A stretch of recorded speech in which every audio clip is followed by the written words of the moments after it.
Esa mañana, acostada dentro de un ataúd de madera clara, con un rosario entre mis manos y el olor a cera de velas llenando mis pulmones, entendí que a veces hay que fingir tu propia muerte para descubrir quién realmente te ama.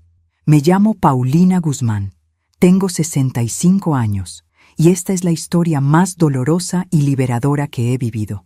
Todo comenzó 3 meses atrás, cuando mi hija Mónica empezó a comportarse de manera extraña.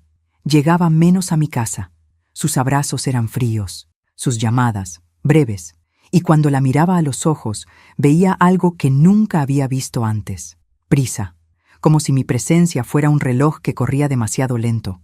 Yo vivía sola en la casa familiar de Coyoacán, esa casa de paredes color terracota donde crié a Mónica después de que su padre murió cuando ella tenía 8 años. Trabajé como maestra de primaria durante 37 años para darle todo: universidad privada, viajes, bodas, todo. Mónica se casó hace 4 años con Rodrigo, un contador de mirada calculadora y sonrisa medida. Desde entonces, algo cambió. Primero fueron las preguntas sobre mis propiedades, luego las sugerencias de que vendiera la casa y me mudara a un lugar más pequeño, más cómodo. Después, las conversaciones que se interrumpían cuando yo entraba a la sala. Una tarde de septiembre, mientras tomaba café en mi cocina, escuché por accidente una llamada telefónica de Mónica desde el patio. Estaba hablando con Rodrigo. Mamá está bien de salud, Rodrigo. Puede vivir otros 20 años. No podemos esperar tanto. Mi corazón se detuvo. Tranquila, escuché la voz de Rodrigo por el altavoz. Ya encontraremos la forma.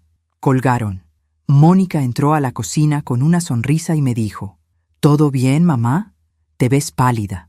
No dije nada, pero esa noche, mirando el rosario de perlas que mi madre me dio antes de morir, tomé una decisión. Iba a descubrir la verdad, y para eso tendría que morir. A veces confiamos demasiado en quien no debemos. ¿Tú también te has decepcionado de alguien que amabas? Cuéntame tu historia en los comentarios, quiero leerte. Hay una fotografía en mi buró que miro cada noche antes de dormir. En ella, Mónica tiene 7 años y lleva puestas esas coletas que yo le hacía cada mañana antes de ir a la escuela. Está abrazándome en el jardín de esta misma casa y ambas reímos con esa risa limpia que solo existe cuando el amor no tiene condiciones. Esos años fueron difíciles, pero también fueron los más hermosos de mi vida. Después de que Ernesto, mi esposo, murió en aquel accidente de tránsito en la carretera a Querétaro, quedé sola con una niña pequeña, una casa con hipoteca y un sueldo de maestra que apenas alcanzaba. Pero nunca le faltó nada a Mónica. Nunca. Recuerdo las mañanas en esta cocina, el olor del café de olla mezclado con el sonido de sus risas mientras me contaba sus sueños. Yo preparaba su lunch mientras ella coloreaba en la mesa. Me decía: «Mami, cuando sea grande voy a cuidarte como tú me cuidas a mí». Los domingos íbamos al mercado de Coyoacán. Comprábamos flores frescas, pan dulce y ese queso oaxaqueño que tanto nos gustaba. Mónica cargaba la bolsa pequeña y yo la grande. Caminábamos tomadas de la mano. Cuando cumplió 15 años, le di la fiesta que siempre soñó. Me endeudé 6 meses, pero valió cada peso cuando vi su cara iluminada con ese vestido color rosa que ella misma eligió. Bailamos el vals y ella me susurró al oído: «Gracias por ser la mejor mamá del mundo». ¿En qué momento perdí a esa niña? ¿En qué momento los abrazos se volvieron obligación y las visitas, trámite? Rodrigo llegó a su vida hace 5 años. Al principio me pareció un buen hombre, educado, trabajador, con planes, pero poco a poco noté cómo la alejaba de mí. Cenas familiares canceladas, navidades en casa de los suegros de Rodrigo, llamadas cada vez más cortas. Y luego comenzaron las preguntas sobre dinero. «Mamá, ¿ya hiciste tu testamento? Mamá, ¿cuánto vale esta casa? Mamá, ¿tienes algún seguro de vida?». Yo las contestaba con el corazón apretado, pensando que era normal que una hija se preocupara por el futuro de su madre. Pero aquella tarde, cuando escuché esa conversación telefónica en mi patio, entendí que no era preocupación. Era impaciencia. Esa noche, sostuve el rosario de perlas de mi madre entre mis dedos y lloré como no lloraba desde el funeral de Ernesto. Mi madre me lo dio 3 días antes de morir. Me dijo: «Paulina, Este rosario ha pasado por 4 generaciones de mujeres fuertes. Cuando lo sostengas, recuerda quién eres. Y yo recordé. Recordé que sobreviví a la pérdida de mi esposo. Recordé que saqué adelante a mi hija sola. Recordé que pagué esta casa con mi trabajo honrado. Y decidí que no iba a permitir que nadie, ni siquiera mi propia hija, me tratara como un estorbo. Al día siguiente, llamé al doctor Mendoza, mi amigo de toda la vida, y le propuse algo que él, al principio, consideró una locura. El doctor Mendoza me miró por encima de sus lentes, como si acabara de decirle que quería volar a la luna. Paulina, ¿estás segura de lo que me estás pidiendo? Estábamos sentados en su consultorio, ese lugar donde él me había atendido durante 20 años, desde la gripe hasta el susto de aquella biopsia que, gracias a Dios, salió benigna. Conocía mi historia completa, sabía del sacrificio que hice por Mónica. Necesito saber la verdad, Roberto, le dije. Necesito ver quién es realmente mi hija cuando cree que ya no estoy. Le conté todo, la conversación que escuché, las visitas cada vez más frías, las preguntas sobre propiedades y testamentos, el cambio en su mirada. Roberto suspiró profundo. «Dame 2 semanas para preparar todo», dijo finalmente. «Pero esto es peligroso, Paulina, no solo emocionalmente. Si algo sale mal, nada saldrá mal», interrumpí. «Solo quiero la verdad, y después de eso, sabré qué hacer». Durante esas 2 semanas, observé a Mónica con otros ojos. Vino a visitarme un miércoles por la tarde. Traía ese perfume caro que Rodrigo le regaló en su cumpleaños. Se sentó en la sala, tomó café, pero sus ojos recorrían la casa como si estuviera haciendo un inventario. «Mamá, ¿no has pensado en vender algunos muebles? Esta casa es muy grande para ti sola». «Me gusta mi casa así», respondí, observándola. «Es que, a tu edad, mamá, tanto espacio, tantas escaleras». Su voz sonaba preocupada, pero sus ojos estaban fríos. «Tengo 65 años, Mónica, no 85. Lo sé, mamá, solo me preocupo por ti». Pero cuando se fue, noté que había tomado una fotografía de la repisa, una foto de la casa desde el jardín.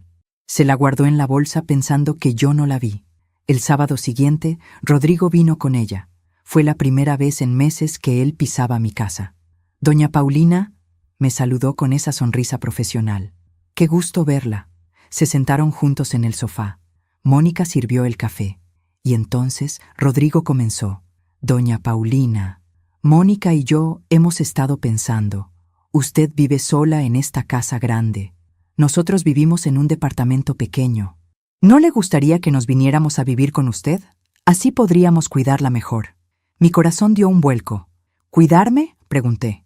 «No necesito que me cuiden. Estoy perfectamente bien». «Claro, claro», continuó Rodrigo. «Pero piénselo. Nosotros pagaríamos los gastos. Usted no tendría que preocuparse por nada. Y si algún día, Dios no lo quiera, le pasara algo, ya estaríamos aquí para ayudarla». Mónica asintió con entusiasmo. «Es lo mejor, mamá. Así estaremos más cerca». Los miré a ambos. Y en ese momento supe que el plan del doctor Mendoza era necesario. «Lo voy a pensar», mentí. Cuando se fueron, sostuve el rosario de perlas y recé. No por mí, sino por mi hija, por la niña que abracé en aquella fotografía y que ya no reconocía en la mujer que acababa de salir por mi puerta. Una semana después, el doctor Mendoza me llamó. «Todo está listo, Paulina. ¿Sigues segura?» «Más que nunca», respondí. «Entonces, el viernes a las 9 de la mañana. Ven a mi consultorio. Te daré un sedante que te hará dormir profundamente por aproximadamente 6 horas. Tu ritmo cardíaco y respiración se reducirán al mínimo. Parecerás muerta. Tendré todo preparado para emitir el certificado de defunción temporal. El funeral será el mismo día por la tarde». «¿Y tú estarás ahí?», pregunté. «Estaré en la funeraria, vigilando todo desde una habitación contigua. Cuando despiertes, te ayudaré a salir. Pero Paulina, si cambias de opinión...». «No voy a cambiar de opinión, Roberto. El jueves por la noche limpié mi casa, regué mis plantas, preparé café de olla por última vez en esa cocina que había sido testigo de tantas mañanas felices. Me puse mi vestido azul marino, el que Mónica me regaló hace 2 años. Quería verme digna. Quería que, si era mi última imagen, fuera hermosa. Sostuve el rosario de perlas toda la noche. Y al amanecer del viernes, con el corazón latiendo fuerte pero la mente clara, Salí de mi casa rumbo al consultorio del doctor Mendoza. Mientras cuento todo esto, pienso en dónde estarás escuchándome. Escribe el nombre de tu ciudad en los comentarios. La última cosa que recuerdo antes de cerrar los ojos fue la voz suave del doctor Mendoza. Descansa, Paulina. Yo te cuidaré. La inyección era cálida. Sentí cómo se expandía por mi brazo, luego por mi pecho, y finalmente todo se volvió oscuro. No sé cuánto tiempo pasó. No soñé. No sentí. Solo existía un vacío profundo y silencioso, como flotar en agua tibia sin peso ni tiempo. Cuando comencé a recuperar la conciencia, lo primero que percibí fue el olor. Cera de velas, flores blancas, ese aroma dulzón y pesado que solo existe en las funerarias. Luego, las voces, lejanas al principio, como si vinieran desde el fondo de un pozo.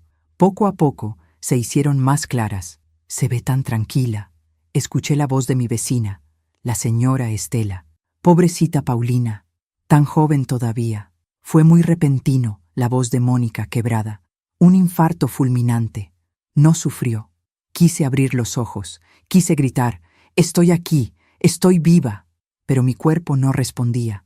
El sedante todavía corría por mis venas. Sentí el roce de una mano sobre la mía, dedos fríos que tocaron el rosario de perlas que sostenía entre mis manos cruzadas sobre mi pecho. «Es el rosario de la abuela», murmuró Mónica. «Supongo que ahora es mío». Algo dentro de mí se quebró con esas palabras, pero permanecí inmóvil, esperando. El doctor Mendoza había sido muy claro. El efecto del sedante duraría aproximadamente 6 horas. Durante ese tiempo, yo estaría en un estado casi catatónico. Podría escuchar, pero no podría moverme ni hablar. Mi respiración sería tan superficial que parecería inexistente. Mi pulso, casi imperceptible. Es como una muerte temporal, me había explicado. Pero es peligroso, Paulina. Tu cuerpo estará completamente vulnerable. Lo sé, le había respondido, pero necesito esto. Y ahora, acostada en ese ataúd de madera clara forrado en satín blanco, con el peso del rosario entre mis dedos y el olor a nardos llenando mis pulmones inmóviles, entendí que hay sacrificios que solo el amor de madre está dispuesto a hacer, incluso cuando ese amor no es correspondido. Las voces continuaron. Gente que iba y venía, conocidos, vecinos, antiguos colegas de la escuela donde trabajé. Escuché sus condolencias, sus oraciones, sus recuerdos de mí.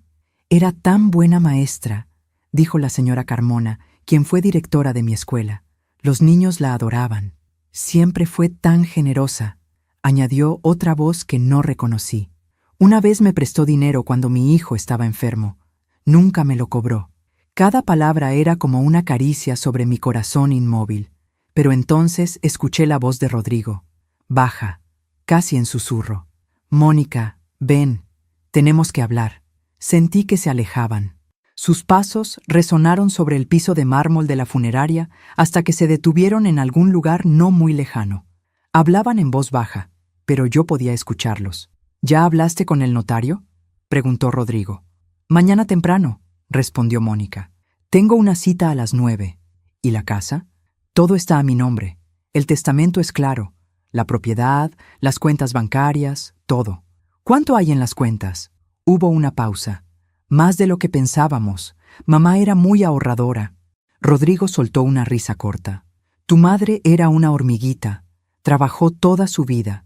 Es justo que ahora disfrutemos lo que ella guardó». «Rodrigo, no hables así. Acaba de morir». Lo sé. Perdón. Es solo que llevamos años esperando este momento. Años apretándonos en ese departamento pequeño mientras tu madre vivía sola en esa casa enorme». «Lo sé», suspiró Mónica, «pero aún así me siento rara». «Es normal». La voz de Rodrigo se suavizó, manipuladora. «Es tu madre. Pero piensa en nuestro futuro, mi amor. Piensa en la vida que podemos tener ahora. Podemos vender esa casa y comprar algo mejor. Podemos viajar. Podemos vivir sin preocupaciones». «Tienes razón», murmuró Mónica. Y luego, silencio. Yo permanecí acostada, inmóvil, con el corazón rompiéndose en 1000 pedazos dentro de un cuerpo que no podía moverse. Mi hija, mi niña, la que abracé, la que crié, la que juró cuidarme cuando fuera grande. Estaba celebrando mi muerte. Aún me pregunto si una madre puede realmente prepararse para escuchar algo así. ¿Y tú? ¿Qué habrías hecho en mi lugar? El tiempo dentro de un ataúd se mueve diferente. No hay relojes, no hay ventanas, solo voces, pasos y el peso de la verdad cayendo como piedras sobre tu pecho inmóvil. No sé cuántas horas pasaron, tal vez 2, tal vez 3. El sedante comenzaba a perder fuerza lentamente. Podía sentir un hormigueo débil en mis dedos, como agujas invisibles despertando mi carne. Más gente llegó. Escuché a mis primas de Puebla, a los maestros de la escuela, al padre Jiménez de la parroquia. Todos rezaron, todos lloraron, todos dijeron cosas hermosas sobre mí, y cada palabra de amor verdadero hacía más dolorosas las palabras que había escuchado de mi propia hija. Entonces llegó Gabriela, mi comadre, la madrina de confirmación de Mónica, la mujer que me había acompañado en los momentos más duros de mi vida. «Mónica, mijita», la escuché decir con voz quebrada.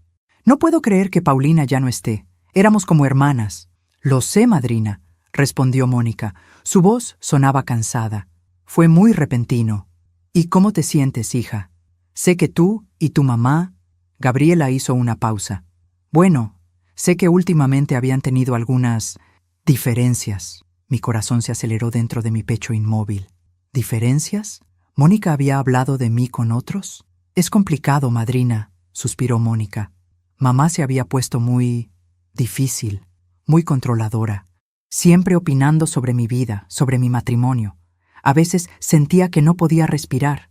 Yo, controladora. Yo, que le di toda la libertad del mundo. Yo, que acepté cada una de sus decisiones sin juzgar. ¿Controladora?», preguntó Gabriela sorprendida. «Paulina siempre fue tan...» «Usted no vivía con ella, madrina», interrumpió Mónica.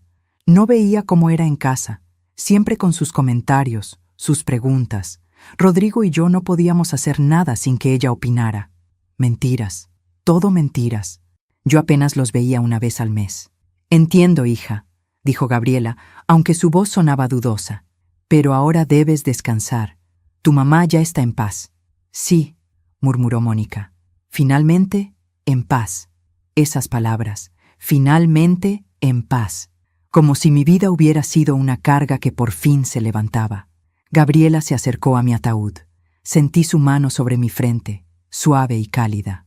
«Descansa, comadre», susurró. «Fuiste la mejor amiga que alguien pudo tener. Y la mejor madre. No importa lo que digan». Quise llorar, pero las lágrimas no podían salir de mis ojos cerrados. Después Gabriela se fue, y la funeraria quedó más silenciosa. Era media tarde, según escuché que alguien mencionó. El velorio continuaría hasta las 6, y luego vendría la misa de cuerpo presente en la iglesia. Fue entonces cuando escuché pasos acercándose. 2 personas, Mónica y una voz de mujer que reconocí de inmediato. Laura, mi nuera, la esposa de Rodrigo. Espera, no. Laura es la hermana de Rodrigo, su cuñada, no su... Mi mente confundida por el sedante tardó un momento en procesar, pero entonces lo entendí. Era Daniela, la hermana de Rodrigo, la que vivía en Monterrey y casi nunca venía a la Ciudad de México. ¿Ya se fueron todos?, preguntó Daniela. «Casi todos», respondió Mónica. «Es un buen momento para hablar. ¿Hablaste con el abogado de tu mamá?» «Sí, esta mañana, antes de venir. Todo está en orden. El testamento está a mi nombre. La casa, las cuentas, todo». «¿Y cuánto es todo?», Mónica bajó la voz. «La casa vale alrededor de 6 millones de pesos. Las cuentas bancarias tienen otro 1,5 millones. Y hay algunos bonos de inversión que mi mamá tenía desde hace años. En total, estamos hablando de casi 8 millones». Daniela soltó un silbido bajo. «Rodrigo tenía razón. Tu mamá era rica». «No era rica», se defendió Mónica. «Solo ahorrativa. Como sea. El punto es que ahora tienes 8 millones de pesos. ¿Cuándo vas a vender la casa?» «No sé. Pronto. Tal vez en un mes». «¿Y van a comprar otra?» «Rodrigo quiere comprar un departamento nuevo en Santa Fe, de esos modernos, con gimnasio y alberca». «Suena bien. ¿Y qué vas a hacer con los muebles de tu mamá? Hay algunas cosas antiguas que valen dinero». «Lo sé. Ya contraté a un valuador. Va a venir la próxima semana». Daniela se rió. Eres muy eficiente, cuñada. Es solo... Quiero cerrar este capítulo rápido, dijo Mónica. Esta casa tiene muchos recuerdos, y no todos buenos. Entiendo. Bueno, si necesitas ayuda con algo, avísame. Rodrigo es mi hermano favorito, y si él es feliz, yo soy feliz. Gracias, Daniela. Se alejaron. Sus tacones resonaron sobre el mármol hasta desaparecer, y yo permanecí ahí, inmóvil, escuchando cómo mi hija repartía los pedazos de mi vida como si fueran artículos de una tienda de segunda mano. El rosario de perlas pesaba entre mis manos. Podía sentirlo ahora con más claridad. El sedante estaba perdiendo efecto. Pronto podría moverme. Pronto tendría que decidir qué hacer. Pero antes de eso, necesitaba escuchar una cosa más. Necesitaba estar completamente segura. Y esa confirmación final llegó media hora después, cuando la funeraria quedó vacía por un momento. Solo Mónica y Rodrigo permanecieron cerca de mi ataúd. ¿Crees que sospechó algo?, preguntó Rodrigo en voz baja. ¿Quién? ¿Mi mamá? Mónica sonó confundida. Sí, antes de morir. ¿Crees que se dio cuenta de que ya no la queríamos cerca? Hubo un silencio largo. Un silencio que dolió más que cualquier palabra. No lo sé, finalmente respondió Mónica. Pero si lo sabía, ya no importa. Ya no importa. Esas 3 palabras resonaron dentro de mi cabeza como campanas funerarias. Mi vida, mis sacrificios, mi amor incondicional, ya no importaban. El hormigueo en mis dedos se hacía más fuerte. Podía sentir el terciopelo del interior del ataúd bajo mis manos. Podía controlar mi respiración, aunque seguía manteniéndola lenta y superficial. El doctor Mendoza me había advertido: cuando comiences a despertar, mantén la calma, no te muevas bruscamente, espera el momento correcto. ¿Y cuál era el momento correcto para resucitar de entre los muertos? Escuché que alguien más entraba a la sala. Pasos pesados, masculinos. «Ya está todo listo», dijo una voz desconocida. «La carroza fúnebre llegará en 20 minutos para trasladar el cuerpo a la iglesia». «Gracias», respondió Rodrigo. El cuerpo. Así me llamaban ahora. Ya no era Paulina. No era mamá. No era la mujer que los había recibido en su casa con café caliente y pan dulce. Era simplemente el cuerpo. «¿Dónde está tu mamá?», escuché la voz de una mujer mayor. Reconocí a la tía Remedios, hermana de mi difunto esposo Ernesto. «En el baño, tía», respondió Mónica. «Ya regresa». «Pobrecita mi Paulina», dijo la tía Remedios, y sentí su mano temblorosa tocar mi mejilla. Era tan buena persona, tan trabajadora.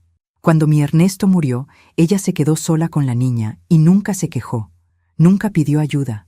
Tan orgullosa, tan fuerte. «Sí, tía», murmuró Mónica con voz plana. «¿Y tú, mijita? ¿Cómo vas a estar? Sé que ustedes dos tuvieron sus diferencias últimamente, pero una madre siempre es una madre». «Voy a estar bien, tía. No se preocupe.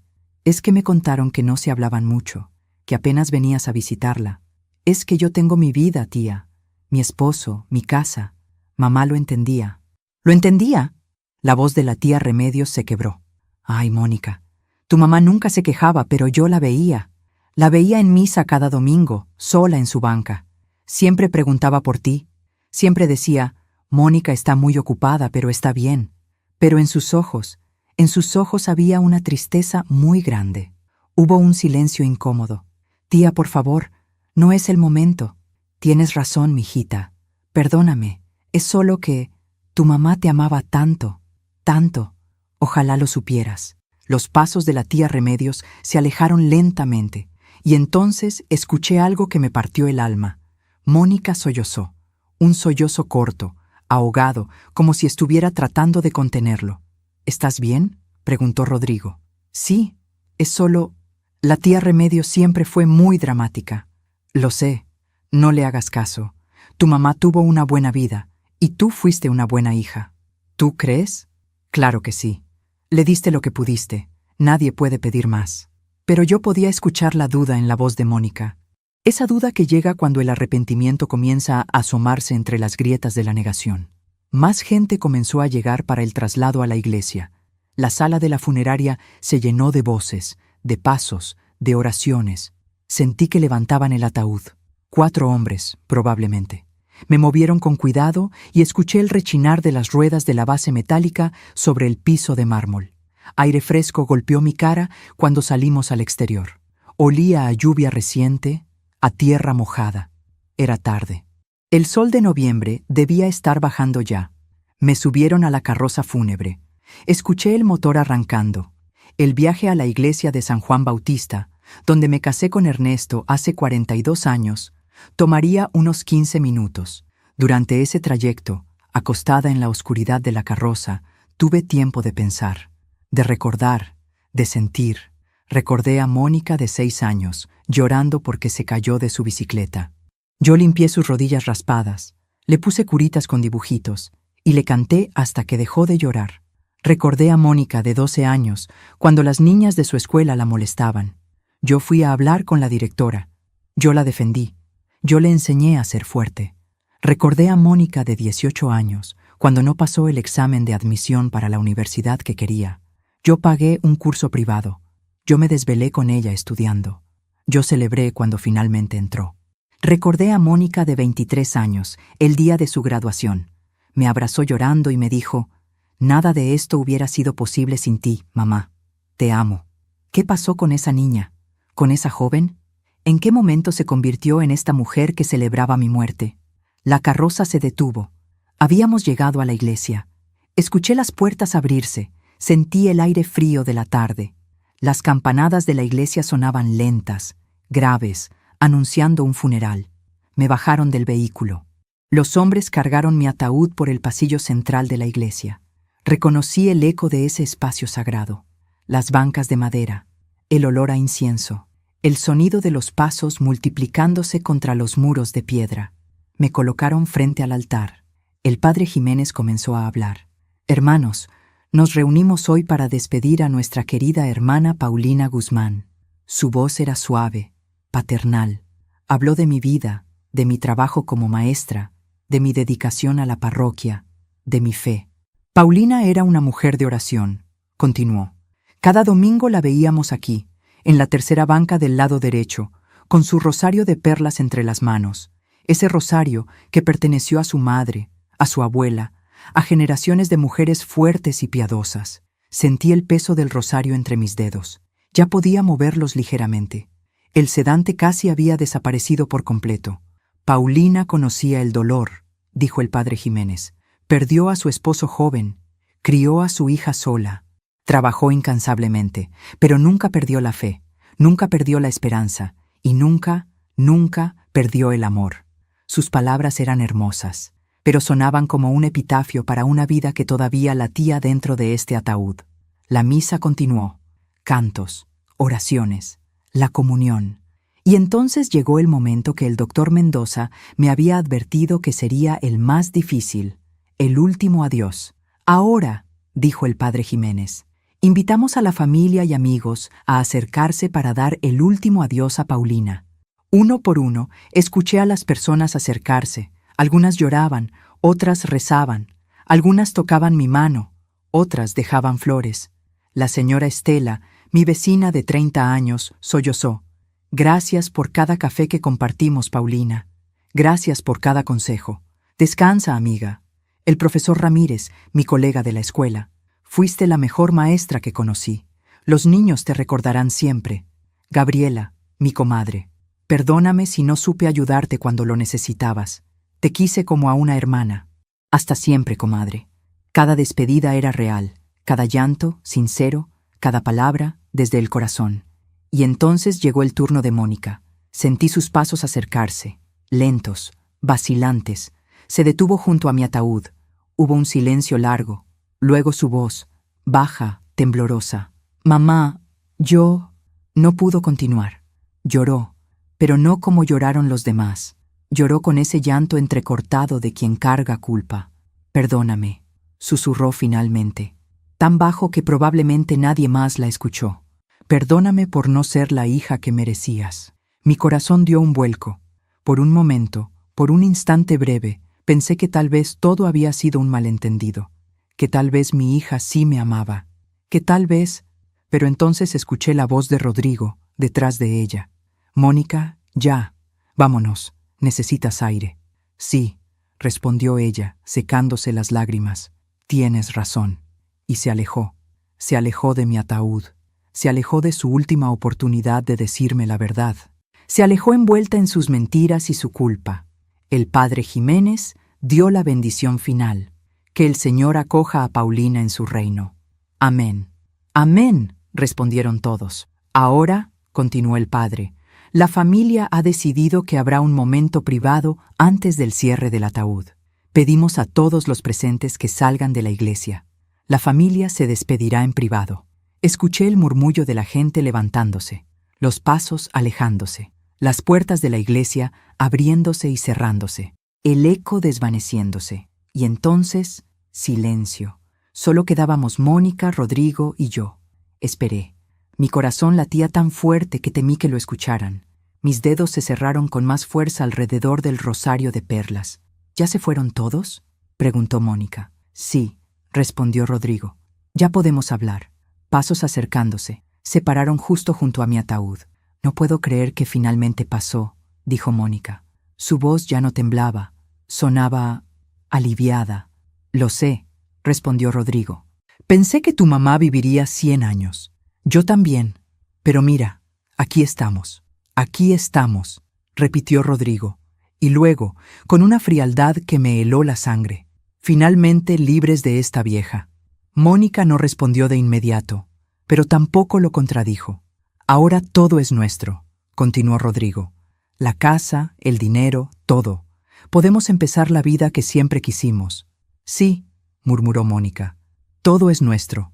Esas fueron las palabras exactas que el doctor Mendoza me había dicho que escucharía si mis sospechas eran ciertas. Las palabras que confirmaban todo. Mi hija no me amaba. Mi hija había estado esperando mi muerte. Mi hija me veía como un obstáculo, no como una madre. Sentí una rabia ardiente subiendo desde mi estómago hasta mi garganta. Una furia justa y necesaria, pero también sentí algo más profundo y poderoso. Sentí claridad. El doctor Mendoza me había preparado para este momento. Cuando escuches lo que necesitas escuchar, me dijo, cuando tengas la confirmación, entonces podrás actuar. Pero recuerda, Paulina, lo que hagas en ese momento definirá todo. Puedes quedarte callada y dejar que crean que ganaron, o puedes levantarte y mostrarles quién eres realmente. Abrí los ojos. Lentamente, como si despertara de un sueño profundo, abrí los ojos y miré el techo de la iglesia de San Juan Bautista, las vigas de madera, el crucifijo, las velas. Todavía no se habían dado cuenta. Respiré hondo. Mis pulmones se llenaron de aire fresco y limpio. Luego, con movimientos lentos pero deliberados, me senté en el ataúd. El satín blanco crujió bajo mi peso. El rosario de perlas tintineó entre mis manos. Giré mi cabeza hacia la izquierda, y ahí estaban, Mónica y Rodrigo, de pie junto a mi ataúd, con los ojos abiertos como platos y las bocas abiertas en una expresión de horror absoluto. «Hola, hija», dije con voz tranquila. «Creo que necesitamos hablar». El grito de Mónica resonó por toda la iglesia. Un grito agudo, primitivo, de terror puro. Rodrigo tropezó hacia atrás y cayó sobre las bancas, con el rostro blanco como el papel. Y yo, Paulina Guzmán, de 65 años de edad, me incorporé completamente dentro de mi propio ataúd y los miré con la dignidad de una mujer que acababa de resucitar para reclamar su vida. Los gritos de Mónica rebotaron contra las paredes de piedra de la iglesia como pájaros enjaulados buscando la salida. Se alejó del ataúd con las manos sobre la boca, tropezando con sus propios pies hasta chocar contra una columna. Rodrigo estaba en el suelo, entre las bancas, mirándome con los ojos desorbitados. Su cara había pasado del blanco al verde pálido. Creo que por un momento pensó que realmente estaba viendo un fantasma. Yo permanecí sentada en el ataúd, con mi vestido azul marino perfectamente acomodado, el rosario de perlas colgando de mi mano derecha y una calma que ni yo misma sabía que poseía. «Mónica», dije con voz firme, «deja de gritar. No soy un fantasma. Estoy viva». Ella sacudió la cabeza violentamente, como si tratara de despertar de una pesadilla. «No, esto no está pasando. Esto no puede estar pasando». «Pero está pasando», respondí, «y creo que sabes por qué». Rodrigo se levantó del suelo, aferrándose a la banca. Sus manos temblaban. Doña Paulina, usted estaba muerta. El doctor Mendoza firmó el certificado de defunción.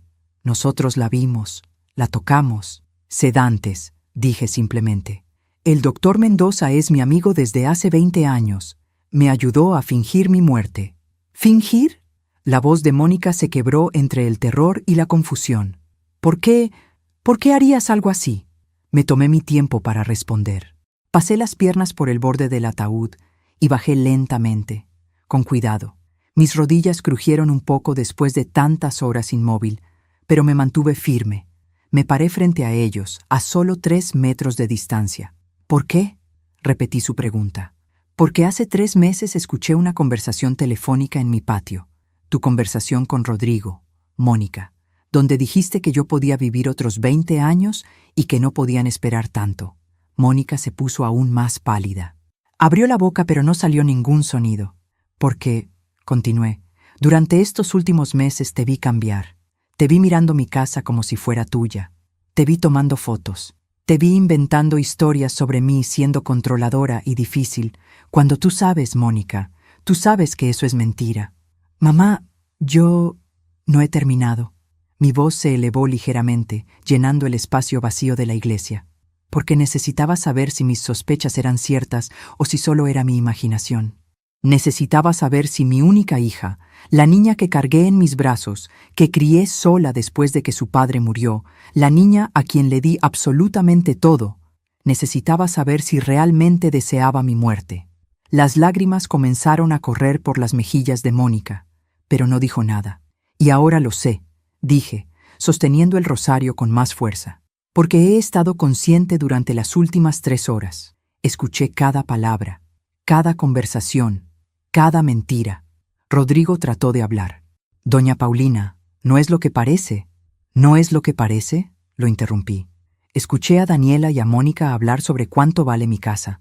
8 millones de pesos, ¿verdad? Escuché cómo ya contrataste un valuador para mis muebles, Mónica. Escuché tus planes de vender mi casa en un mes, de comprar un departamento nuevo en Santa Fe, de cerrar este capítulo rápido. Mónica sollozó. Mamá, por favor. Pero lo peor, mi voz tembló por primera vez. Lo peor no fue escuchar tus planes. Lo peor fue escuchar tu alivio, escuchar cómo te sentías liberada, escuchar a tu esposo decir, hice una pausa, respiré profundo, escuchar a tu esposo decir, finalmente libres de esta vieja, y que tú no dijiste nada. Nada, Mónica. No lo contradijiste, no me defendiste, solo dijiste, ahora todo es nuestro. El silencio que siguió fue ensordecedor. Solo se escuchaba el llanto ahogado de Mónica y la respiración agitada de Rodrigo. Caminé lentamente hacia el altar. Me giré y los enfrenté desde ahí. La figura del Cristo crucificado estaba detrás de mí, testigo silencioso de esta confrontación. 37 años, dije. 37 años trabajé como maestra para darte todo. Cuando tu padre murió, tenías 8 años. Yo tenía 28. Era joven. Podría haberme vuelto a casar. Tuve oportunidades. El señor García, el director de la escuela, me propuso matrimonio 2 veces, pero no lo hice. ¿Sabes por qué? Porque no quería que ningún hombre te hiciera sentir que no eras la prioridad, porque tú eras mi prioridad, siempre. Mónica se había dejado caer en una banca, llorando con las manos cubriendo su cara. Trabajé dobles turnos dando clases particulares para pagarte la universidad privada que querías. Vendí las joyas de mi madre, menos este rosario, para pagar tu fiesta de 15 años. Me quedé sin vacaciones durante 10 años para ahorrarte cada peso que necesitabas. Caminé hacia ella lentamente. Y nunca te pedí nada a cambio. Nunca te pedí que me cuidaras. Nunca te pedí que vivieras conmigo. Nunca te pedí dinero. Solo quería tu amor, Mónica. Solo quería que me visitaras de vez en cuando, que tomaras café conmigo, que me llamaras para contarme tu día. Eso era todo. Me detuve frente a ella, pero ni siquiera eso te nació darme. Mónica levantó la cara. Sus ojos estaban rojos, hinchados. Mamá, perdóname. Por favor, perdóname. Yo no sé qué me pasó. Rodrigo y yo estábamos estresados con el dinero, con las deudas, y él comenzó a decir cosas, y yo... ¿Y tú qué? Pregunté. ¿Y tú simplemente olvidaste quién era yo? ¿Olvidaste todo lo que hice por ti? No, mamá, no olvidé nada. Es solo que Rodrigo tenía razón en algunas cosas. Tú vivías sola en esa casa enorme mientras nosotros apretados en un departamento pequeño. Y tú tenías dinero ahorrado mientras nosotros teníamos deudas. Y yo pensé que cuando tú ya no estuvieras, ¿podríamos qué? Mi voz se endureció. ¿Podrían finalmente vivir la vida que querían? ¿Podrían viajar? ¿Comprar cosas? ¿Ser felices? Ella asintió débilmente, avergonzada. ¿Y nunca se te ocurrió simplemente pedirme ayuda?, pregunté.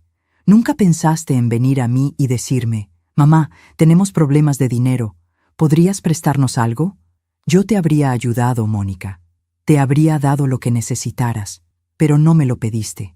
Porque lo que querías no era ayuda, lo que querías era todo, y lo querías sin mí. Rodrigo finalmente encontró su voz. Se había acercado a Mónica y estaba de pie junto a ella, con la mano en su hombro. Doña Paulina, entiendo que esté enojada. Tiene todo el derecho, pero Mónica es su hija, es su única familia. No puede simplemente... ¿No puedo qué? Lo corté.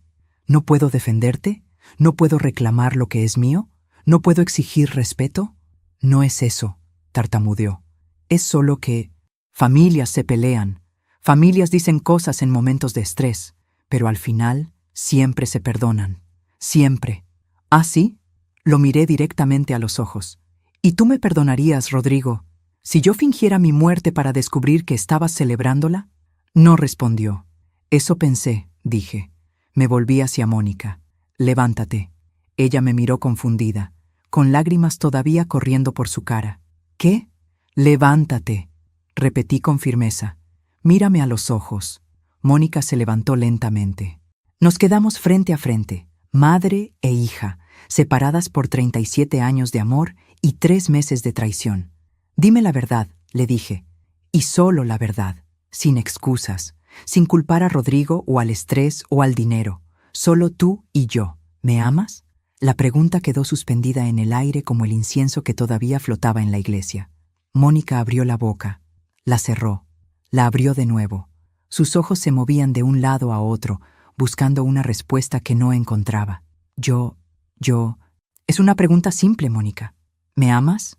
¿O solo me tolerabas esperando a que muriera? Te amo, gritó finalmente. Eres mi mamá. Claro que te amo. Entonces, ¿por qué? Mi voz se quebró por primera vez. ¿Por qué dijiste que finalmente todo era tuyo? ¿Por qué no contradijiste a Rodrigo cuando me llamó vieja? ¿Por qué, Mónica? ¿Por qué? Ella rompió en llanto nuevamente. Un llanto profundo, visceral, que salía desde lo más hondo de su alma. Porque soy débil, sollozó. Porque Rodrigo me convenció de que tú eras un obstáculo. Porque me dejé manipular. Porque soy una mala hija. Porque no soy como tú. Esas últimas palabras me golpearon en el pecho. ¿Qué quieres decir con que no eres como yo? Tú eres fuerte, dijo entre lágrimas. Tú eres buena. Tú sabes sacrificarte. Yo no. Yo soy egoísta. Yo quiero cosas. Yo me canso de esperar. Yo no heredé nada de ti excepto tu cara, mamá. Por dentro soy diferente. Y me odio por eso. Por un momento, solo por un momento, sentí lástima por ella. Vi a la niña confundida, que no sabía cómo ser mujer. Vi a la joven insegura que se casó con el hombre equivocado. Vi a la hija que nunca aprendió a amar sin condiciones, porque nunca tuvo que hacerlo. Porque yo siempre la amé incondicionalmente. Y tal vez ese fue mi error. Mónica, dije suavemente, no se trata de ser como yo. Se trata de ser honesta, de ser leal, de recordar de dónde vienes. Lo sé, mamá. Lo sé y lo siento. Lo siento tanto. Miré a mi hija llorando frente a mí. Miré a Rodrigo con su cara de culpa calculada. Miré el rosario de perlas en mi mano, el mismo que 4 generaciones de mujeres habían sostenido en momentos de dolor y decisión. Y supe lo que tenía que hacer. Los perdono, dije. Mónica levantó la cara, sorprendida. ¿Qué? Los perdono, repetí. Porque eso es lo que hace una madre.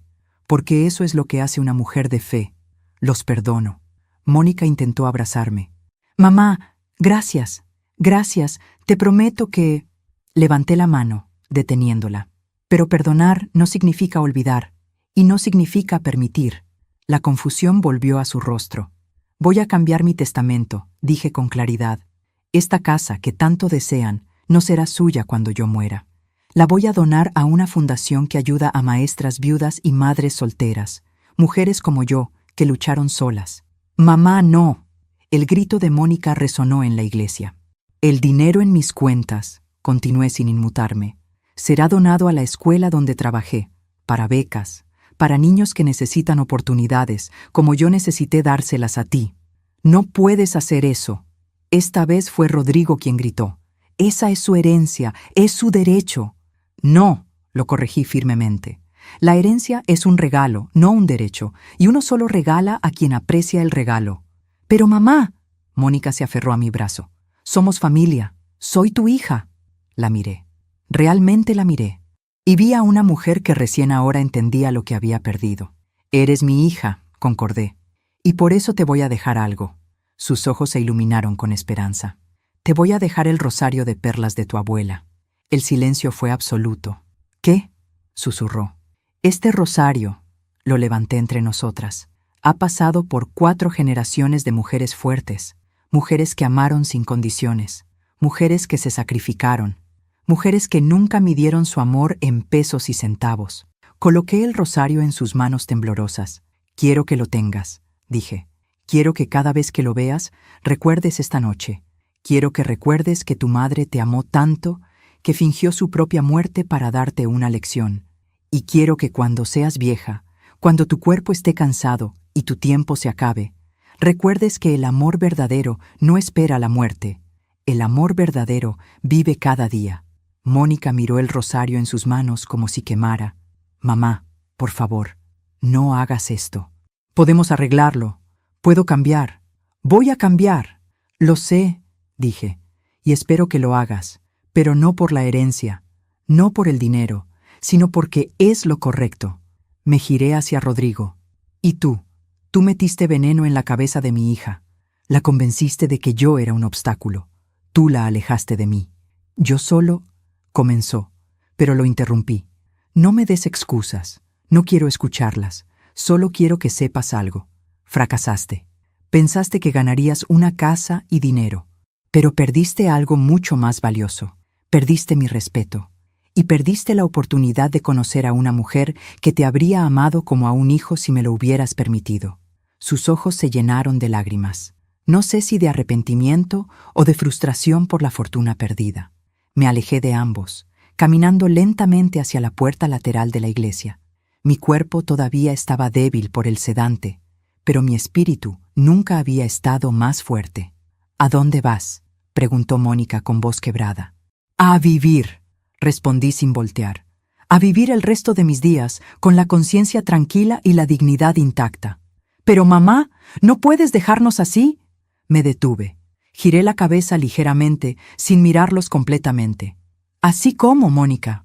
¿Vivos, con una oportunidad de redimirse? Eso es más de lo que ustedes me querían dar a mí. Y seguí caminando. Salí de la iglesia por la puerta lateral que daba al pequeño jardín, donde las rosas de Santa Teresa crecían. El aire frío de noviembre golpeó mi cara. Las campanas todavía sonaban arriba, lentas, graves. El doctor Mendoza estaba esperándome ahí, como habíamos planeado. Me vio salir y corrió hacia mí. «Paulina, ¿estás bien?», asentí. «Estoy bien, Roberto. Mejor que bien. ¿Y ellos? Están adentro, procesando, llorando, entendiendo. ¿Qué vas a hacer ahora?». Miré el cielo nocturno. Las estrellas comenzaban a aparecer entre las nubes. «Voy a ir a casa. Voy a dormir en mi cama. Voy a despertar mañana y voy a vivir cada día que me quede como una mujer libre». ¿Y Mónica? Mónica tiene una decisión que tomar, dije. Puede seguir siendo la mujer que fue estas últimas semanas, o puede convertirse en la mujer que yo sé que puede ser. Pero esa decisión es suya. Yo ya hice la mía. Roberto me ofreció su brazo. «Te llevo a casa». «Gracias». Mientras caminábamos hacia su auto, escuché un grito desde la iglesia. Era Mónica, llamándome. «Mamá, mamá, espera». No me detuve. Seguí caminando, porque a veces el acto más grande de amor es dejar ir. Es permitir que las consecuencias enseñen lo que las palabras no pudieron. Es mantener la dignidad cuando todo te empuja a ceder. Subí al auto del doctor Mendoza. Él encendió el motor. ¿Estás segura de esto, Paulina? Miré hacia atrás. Mónica había salido de la iglesia y corría hacia nosotros con Rodrigo detrás de ella. Pero ya era tarde. Completamente segura, respondí. Y nos fuimos, dejando atrás la iglesia, el ataúd vacío y la hija que había elegido el dinero sobre el amor. Pero no todo estaba perdido, porque el rosario de perlas ahora estaba en sus manos. Y ese rosario, como me dijo mi madre, recordaba. Recordaba el amor, recordaba el sacrificio, recordaba quiénes éramos. Y tal vez, solo tal vez, también le recordaría a Mónica quién podría ser. Aún me pregunto si hice lo correcto. ¿Y tú? ¿Qué habrías hecho en mi lugar?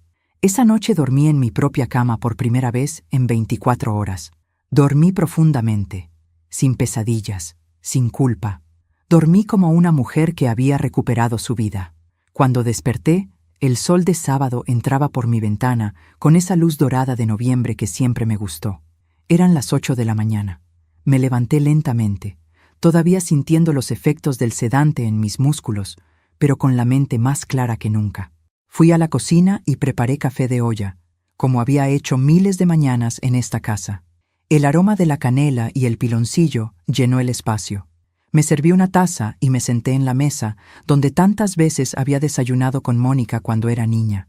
Pero esta vez no sentí nostalgia, sentí paz. El teléfono comenzó a sonar a las 9. Era Mónica. Dejé que sonara. Volvió a sonar a las 9:30. La dejé. A las 10, a las 10:30, a las 11. 32 llamadas ese día. No contesté ninguna. El domingo por la mañana, mientras regaba mis plantas en el patio, escuché que tocaban el timbre. Fui a la puerta y miré por la mirilla. Era Mónica, sola, con los ojos hinchados y el pelo despeinado. Tenía el rosario de perlas en las manos. Mamá, por favor, sé que estás ahí. Por favor, ábreme. Necesito hablar contigo. Me quedé del otro lado de la puerta, en silencio, escuchándola. Mamá, no he dormido en 2 días. No puedo comer. No puedo pensar en otra cosa que no sea lo que pasó. Por favor, solo dame una oportunidad de explicarme. Cerré los ojos, respiré profundo y no abrí la puerta. Mamá, su voz se quebró. Te amo. Lo digo en serio. Sé que no lo demostré. Sé que te fallé. Pero te amo. Eres mi mamá. Puse mi mano sobre la puerta, del otro lado de donde ella estaba. Sentí sus sollozos a través de la madera, pero no abrí. Está bien, finalmente dijo después de casi media hora. Entiendo. Entiendo que necesitas tiempo. Pero mamá, no me abandones. Por favor, no seas como yo. No me dejes como yo estaba dispuesta a dejarte. Escuché sus pasos alejándose, el motor de un coche arrancando, el silencio volviendo, y yo me deslicé lentamente por la puerta hasta quedar sentada en el suelo de mi entrada, con las lágrimas corriendo silenciosamente por mis mejillas. Porque perdonar no significa olvidar, y protegerse no significa dejar de amar. El lunes por la mañana fui al despacho del licenciado Hernández, mi abogado de confianza. Llevaba toda la documentación de mis propiedades, cuentas bancarias, inversiones. Doña Paulina me saludó sorprendido. Pero sí, ayer me llegó la notificación de que usted había fallecido. Estaba por llamar a su hija para falsos rumores. Lo interrumpí con una sonrisa. Estoy muy viva y vengo a cambiar mi testamento. Le conté todo, cada detalle. Cuando terminé, el licenciado Hernández se recostó en su silla, atónito. Eso es extraordinario, dijo finalmente. Y también muy doloroso. Lo siento, doña Paulina. No lo sienta, respondí. Ahora sé la verdad. Y la verdad, aunque duela, es mejor que la mentira. ¿Está completamente segura de lo que quiere hacer? Completamente. Durante las siguientes 3 horas redactamos el Nuevo Testamento. La casa iría a la Fundación de Maestras Viudas de México. Mis ahorros serían divididos en becas estudiantiles para la Escuela Primaria Benito Juárez, donde trabajé durante 37 años. Los bonos de inversión irían para un fondo que ayudara a madres solteras a estudiar. Todo lo que había construido con mi trabajo honrado regresaría a ayudar a mujeres que, como yo, lo necesitaban. ¿Y para su hija?, preguntó el licenciado. ¿No dejará nada? Le dejé el rosario de perlas de su abuela, respondí. Es lo más valioso que tengo. Vale más que toda la casa, pero solo lo entenderá cuando sea demasiado tarde. ¿Y si ella cambia? ¿Y si se redime? Si se redime, dije lentamente, lo hará porque es lo correcto, no porque espere una herencia. Y si lo hace, entonces no necesitará mi dinero, necesitará mi perdón. Y ese perdón, ese sí se lo puedo dar. El licenciado asintió. Es usted una mujer muy sabia, doña Paulina. No soy sabia, lo corregí. Solo estoy cansada de ser ingenua. Firmamos los papeles. Todo quedó registrado legalmente. Me sentí más ligera cuando salí de ese despacho, como si hubiera dejado un peso que no sabía que cargaba. Esa misma tarde fui al banco. Retiré 20,000 pesos en efectivo. Luego fui al mercado de Coyoacán, ese donde solía ir con Mónica los domingos cuando era niña. Compré flores frescas, rosas rojas, alcatraces blancos, margaritas amarillas. Compré pan dulce en la panadería de Don Fermín. Compré queso oaxaqueño, mole negro, chocolate de Oaxaca, todo lo que me gustaba y que no había comprado en meses. Caminé por el mercado con mis bolsas, respirando los olores, escuchando los gritos de los vendedores, sintiendo la vida pulsando a mi alrededor. Y por primera vez en mucho tiempo, me sentí joven. No joven como en mi juventud física, sino joven en espíritu, libre, renacida. Cuando llegué a casa, arreglé las flores en jarrones por toda la casa, preparé mole para mí sola. Puse música de Chabela Vargas en el viejo tocadiscos que Ernesto me regaló hace 40 años. Y bailé. Bailé sola en mi sala, con mi vestido sencillo, con mis pies descalzos sobre el piso de madera, con las lágrimas y la risa mezclándose en mi cara. Bailé porque estaba viva. Bailé porque había reclamado mi vida. Bailé porque por primera vez en años no estaba esperando a que alguien más me diera permiso para ser feliz. Los días se convirtieron en semanas. Mónica llamaba todos los días. Dejaba mensajes en mi contestadora. Mensajes que yo escuchaba pero no respondía. Mamá, soy yo. Otra vez. Solo quiero que sepas que te pienso cada día. Que lo siento. Que haría cualquier cosa por regresar el tiempo. Mamá, vendí el anillo que Rodrigo me regaló en mi cumpleaños. Doné el dinero a la escuela donde trabajabas. Sé que no es suficiente, pero es un comienzo. Mamá, Rodrigo y yo estamos en terapia. Estamos tratando de entender qué nos pasó, cómo llegamos a esto. Sé que no te importa, pero quería que lo supieras. Mamá, pasé por tu casa hoy. Vi tus plantas en el patio. Se ven hermosas. Me alegra que estés cuidándote. Cada mensaje me partía un poco el corazón, pero también me fortalecía en mi decisión.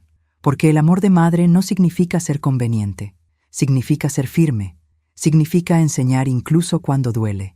Un mes después del funeral, la señora Estela, mi vecina, tocó a mi puerta con una charola de tamales. Paulina, me dijo con los ojos brillantes, no puedo creer que estés viva. Cuando vi tu obituario en el periódico, lloré 3 días. Y ahora es un milagro. No es un milagro, le dije mientras la invitaba a pasar. Es una lección. Le conté toda la historia mientras tomábamos café. Cuando terminé, la señora Estela me tomó las manos. Eres la mujer más valiente que conozco, dijo, y la más digna. Tu hija, ay, tu hija, no sabe el tesoro que tiene en ti.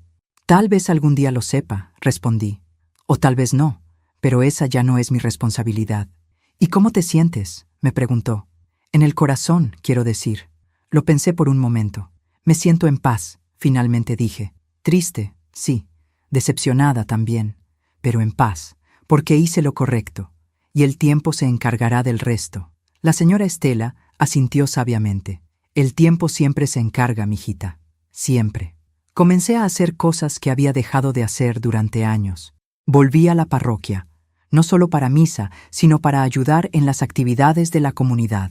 Organicé un grupo de lectura para mujeres mayores. Comencé a dar clases de español gratis a niños del barrio que tenían dificultades.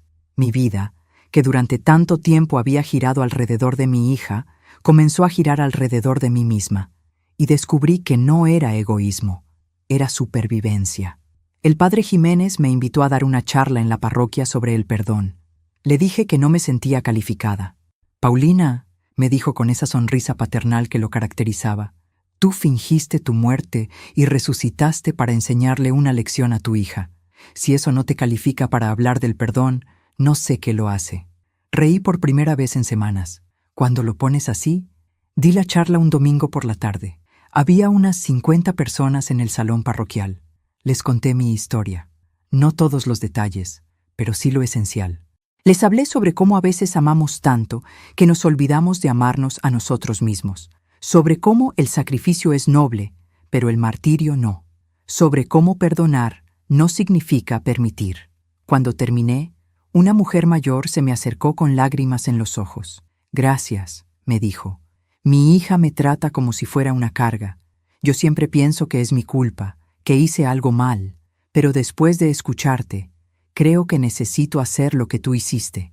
Necesito reclamar mi dignidad». La abracé. «No necesitas fingir tu muerte», le dije suavemente. «Solo necesitas vivir tu vida como si importara, porque importa». 2 meses después del funeral, mientras compraba verduras en el mercado, me encontré con Gabriela, mi comadre. «Paulina», casi gritó cuando me vio. Corrió hacia mí y me abrazó tan fuerte que casi me tumba. «Estás viva, estás viva, pero yo fui a tu funeral. Te vi en el ataúd». «Lo sé», le dije cuando nos separamos. «Tú también estabas ahí cuando resucité». «¿Qué? No, yo me fui antes. Me fui después de despedirme porque no podía soportar». «Te fuiste justo antes», la interrumpí con una sonrisa. 5 minutos antes. Le conté todo mientras caminábamos por el mercado. Gabriela alternaba entre la risa incrédula y las lágrimas de solidaridad.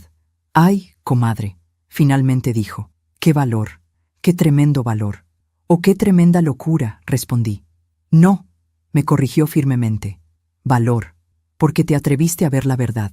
Y más importante, te atreviste a actuar sobre ella». «¿Crees que fui muy dura con Mónica?». Gabriela se detuvo. Me miró fijamente a los ojos. «Creo que fuiste justa. Creo que le diste exactamente lo que necesitaba. Consecuencias. Y creo que si Mónica es la mitad de la mujer que creo que puede ser, aprenderá. Y si no aprende, entonces…». Gabriela apretó mi mano. «Entonces su pérdida será mayor que la tuya, porque tú seguirás siendo una mujer íntegra, y ella vivirá con el peso de haber perdido a la mejor madre que pudo tener». Llegó la Navidad, la primera Navidad que pasaría completamente sola en 65 años de vida. Decoré mi casa de todos modos. Puse el árbol, colgué las luces, preparé ponche. Invité a la señora Estela, a Gabriela, al padre Jiménez, a algunos maestros jubilados de mi escuela. Celebramos, comimos, reímos, cantamos villancicos. Y cuando llegó la medianoche y todos se habían ido, me senté frente al árbol con una taza de ponche caliente y miré las luces parpadeando. No había regalos bajo el árbol. No había calcetines colgando de la chimenea esperando a Mónica y sus nietos que nunca llegarían. Pero había paz, había dignidad, había la satisfacción de saber que no había traicionado mis valores por conveniencia o por miedo a la soledad. El teléfono sonó. Era medianoche. Sabía quién era sin mirar. Esta vez contesté. «¿Bueno? ¿Mamá?». La voz de Mónica se quebró inmediatamente. «Mamá, contestaste. Gracias, gracias». No dije nada. Solo esperé. Solo quería desearte feliz Navidad y decirte que te amo y que lo siento y que si algún día me perdonas». «Ya te perdoné, Mónica», la interrumpí suavemente. Silencio del otro lado. «¿Qué?», susurró. «Ya te perdoné. El día que salí de la iglesia. Pero perdonar no significa que las cosas vuelvan a ser como antes. Lo sé y lo acepto. Solo…».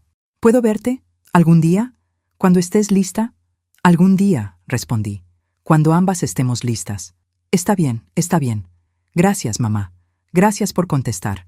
Feliz Navidad. Feliz Navidad, hija». Colgué el teléfono. Y por primera vez desde aquella noche en la iglesia, lloré libremente. Lloré por lo que perdí. Lloré por lo que salvé. Lloré por la madre que fui y la mujer que estaba aprendiendo a ser de nuevo. Pasaron los meses. Enero, febrero, marzo. Yo seguía con mi vida. Mis clases de español, mis flores, mis cafés con vecinas, mis misas dominicales, y poco a poco comencé a escuchar cosas. La señora del mercado mencionó que vio a Rodrigo discutiendo con Mónica en un restaurante. El licenciado Hernández me llamó para decirme que Rodrigo había perdido su empleo. Gabriela me contó que vio a Mónica en la iglesia, sola, llorando durante la misa. Yo no pregunté, no busqué información, no llamé. Simplemente viví mi vida y dejé que la vida hiciera su trabajo. Porque la justicia real no viene de nosotros, viene del tiempo, viene de las consecuencias naturales de nuestras acciones. Y yo sabía, con la certeza de una mujer que había visto la muerte y elegido la vida, que el karma tarde o temprano llega, siempre llega.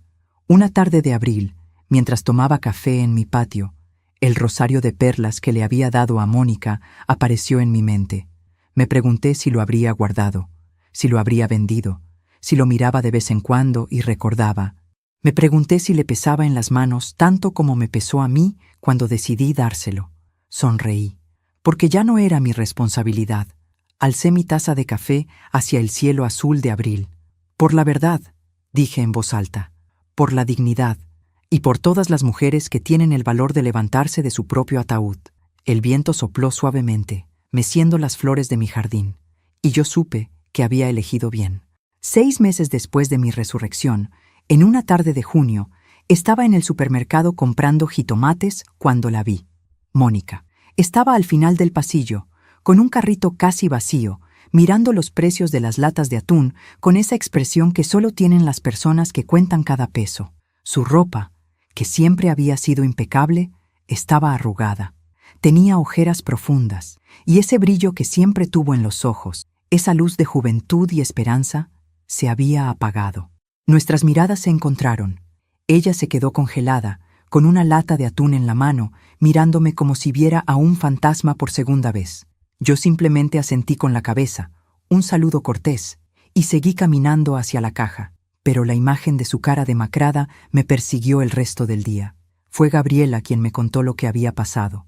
Vino a mi casa una tarde, con esa mirada de quien trae noticias que no quiere dar, pero siente que debe. «Comadre», me dijo mientras le servía café, «necesito contarte algo, sobre Mónica».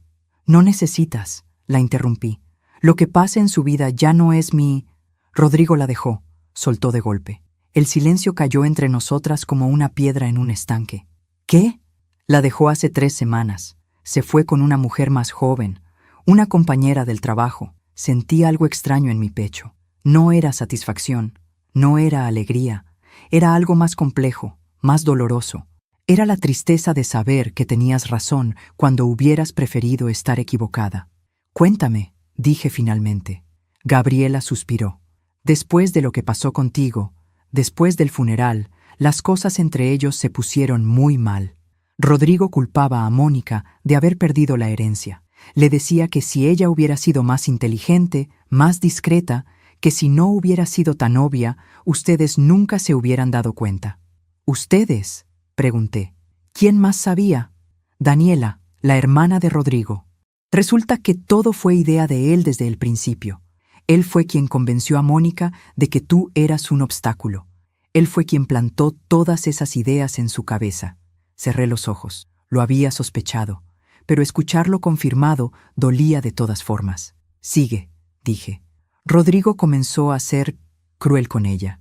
Le decía que era una fracasada, que había tenido una gallina de los huevos de oro y la había matado por estúpida, que por su culpa vivirían pobres toda la vida. ¿Y las deudas? Peor de lo que pensábamos. Rodrigo tenía deudas de juego, casi 200,000 pesos. Por eso necesitaban tu dinero tan desesperadamente. No era solo para vivir mejor, era para pagar a gente peligrosa». Mi estómago se revolvió. ¿Mónica lo sabía? Dice que no, que él le ocultó todo, que solo le decía que tenían problemas de dinero, pero nunca le dijo la magnitud. ¿Y ahora? Ahora Rodrigo se fue y dejó a Mónica con todas las deudas. El departamento donde vivían estaba a nombre de ella. Los acreedores la están buscando. Tuvo que vender sus joyas, sus muebles, su coche. Sentí un peso enorme en el pecho. ¿Dónde está viviendo? Con una amiga, pero no sé por cuánto tiempo. «Comadre». Gabriela me miró con ojos suplicantes. «Sé que tiene que aprender. Sé que cometió errores terribles. Pero es tu hija». «Lo sé», respondí simplemente. «Pero todavía no es el momento». 2 semanas después, el licenciado Hernández me llamó. Doña Paulina, su hija vino a verme. ¿Para qué? Quería saber si había alguna forma de revertir el cambio de testamento. Le expliqué que no, que usted tiene todo el derecho de disponer de sus bienes como mejor le parezca. ¿Cómo estaba? Hubo una pausa, desesperada y avergonzada. Me preguntó si yo sabía de algún trabajo. Le di algunos contactos. ¿Le preguntó por mí? Sí. Le dije que usted estaba bien, que estaba viviendo su vida. Lloró mucho, doña Paulina. Lloró y me pidió disculpas por haber intentado manipularme. Colgué el teléfono y me quedé sentada en la sala, mirando la fotografía de Mónica de 7 años, la niña de las coletas que me abrazaba en el jardín. ¿En qué momento esa niña se convirtió en una mujer capaz de desear mi muerte? ¿Y en qué momento esa mujer volvería a ser, si no esa niña, al menos alguien con dignidad? Un mes después, la vi de nuevo. Esta vez no fue casualidad. Yo estaba en misa del domingo, en mi banca habitual, la tercera del lado derecho. Cuando alcé la vista durante la comunión, la vi entrar. Estaba al fondo de la iglesia, como si no se atreviera a acercarse más. Llevaba el rosario de perlas en las manos. El padre Jiménez la vio también. Durante el sermón, habló sobre el hijo pródigo, sobre cómo el padre corrió a recibir al hijo que había dilapidado su herencia, sobre el perdón y la redención. Yo sabía que lo hacía por ella. Y tal vez por mí también. Cuando terminó la misa, Mónica se acercó lentamente. Yo me quedé sentada, dejando que ella viniera a mí. «Mamá», su voz era apenas un susurro. «¿Puedo sentarme?» Asentí. Se sentó a mi lado, dejando un espacio prudente entre nosotras. Sostuve el rosario con tanta fuerza que sus nudillos estaban blancos. «No sé cómo empezar», dijo finalmente. «Empieza con la verdad», respondí sin mirarla. «La verdad es que arruiné mi vida, y la verdad es que fue mi culpa, no de Rodrigo, mía, porque yo elegí escucharlo. Yo elegí creer que tú eras el problema. Yo elegí el dinero sobre ti». Me volteé a mirarla. Tenía lágrimas corriendo por sus mejillas, pero no intentaba ocultarlas. La verdad es que Rodrigo me dejó. Me dejó con deudas que no sabía que existían. Me dejó sola, sin dinero, sin casa, sin nada. Y la verdad es que lo merezco. Nadie merece ser engañada, dije suavemente. Pero yo engañé primero. Te engañé a ti. Fingí que te amaba cuando en realidad solo estaba esperando que me muriera. Terminé por ella. Ella asintió, sollozando. Dios me perdonó, mamá. El padre Jiménez dice que Dios perdona todo, pero yo no puedo perdonarme a mí misma. Cada día me despierto y recuerdo lo que hice, lo que pensé, lo que dije, y me odio. Miré a mi hija llorando junto a mí en la iglesia donde fue bautizada, donde hizo su primera comunión, donde celebró su confirmación. Vi todos esos momentos sobreponerse sobre esta mujer quebrada que tenía al lado. «Mónica», dije finalmente, «¿por qué estás aquí?» «Porque necesito que sepas que lo siento, necesito que sepas que he cambiado, necesito...» Su voz se quebró. «Necesito que me veas». «Te veo», respondí. «Te he visto todo este tiempo». Ella me miró sorprendida. «Te vi en el supermercado contando pesos para comprar atún. Te vi entrar a esta iglesia hoy con el rosario de tu abuela. Te veo, Mónica. Y veo que estás sufriendo. ¿Y te alegra?», preguntó con voz quebrada. «¿Te alegra verme así?» «No», respondí con firmeza. «Nunca me alegraría verte sufrir. Eres mi hija, pero tampoco voy a rescatarte. No quiero que me rescates», dijo rápidamente. Solo quiero que sepas que cada día rezo con este rosario, y cada día le pido a la Virgen que me ayude a ser la mujer que tú criaste, no la mujer en la que me convertí». Extendí mi mano y toqué el rosario que sostenía. Las mismas perlas que mi madre sostuvo, que mi abuela sostuvo, que ahora mi hija sostenía con manos temblorosas. «Este rosario», dije suavemente, «ha visto a 4 generaciones de mujeres enfrentar sus propias batallas. Algunas las ganaron, otras las perdieron, pero todas siguieron adelante. ¿Tú crees que yo puedo seguir adelante? Creo que ya lo estás haciendo. Viniste a la iglesia, estás rezando, estás trabajando, estás enfrentando tus deudas». «Conseguí trabajo en una cafetería», dijo, «sirviendo mesas. No es mucho, pero es honesto». Algo dentro de mí se movió. Mi hija, que estudió en universidad privada, que nunca había trabajado en servicio, ahora servía mesas. ¿Y cómo te sientes? Cansada, admitió. Adolorida, humillada cuando veo a la gente de mi universidad entrando y yo les sirvo café. Pero también me siento limpia, como si cada mesa que limpio limpiara un poco de la culpa. Nos quedamos en silencio por un largo momento. El padre Jiménez apagaba las velas. Algunas personas salían. La iglesia se vaciaba. «Mamá», dijo finalmente Mónica, «no te pido que me perdones ahora. No te pido que volvamos a ser como antes. Solo te pido que algún día, cuando hayas sanado completamente, me des la oportunidad de demostrarte que he cambiado. ¿Y si ese día nunca llega?». Ella cerró los ojos y más lágrimas cayeron. «Entonces viviré con eso, porque es lo justo». Me levanté lentamente. Mónica se levantó también. «Sigue rezando con ese rosario», le dije, «y sigue trabajando honestamente. No por mí, por ti, porque la mujer que quieres ser no necesita mi aprobación, necesita tu compromiso». «Sí, mamá». Me di la vuelta para irme. «Mamá», me llamó. «Una cosa más». Me detuve.